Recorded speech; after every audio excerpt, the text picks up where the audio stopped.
How to fix HBO Max black screen problem. Hey guys, welcome back to our channel. In this video, I'm going to show you the procedure to fix the HBO Max black screen problem. So for that, what you want to do is you could try common troubleshooting steps such as restarting your device, clearing the app cache data, and ensuring your app and device software are updated. If the issue persists on, you could try installing or reinstalling the app as well.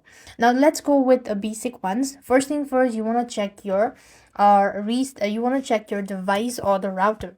So you could just go ahead and restart your router. That should be able to help. Or otherwise, you could also unplug your smart TV, streaming device, or a router from the power for at least 30 seconds. That might be able to help. Next, you could also try updating the app and the system software. So if you want to update the system software, you just need to go to settings and locate system from the list. Here comes software update, and there you will be able to find whether the app is or the device is updated or not. Moving on, you also want to make sure to update the app. So for that, you want to go to your respective app store, tap onto the search bar and type in HBO Max and update the app as well.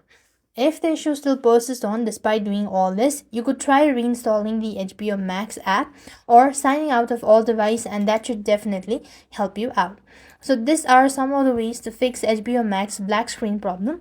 I hope the video was helpful. Make sure to like, share and subscribe. Thank you for watching. See you in the next video.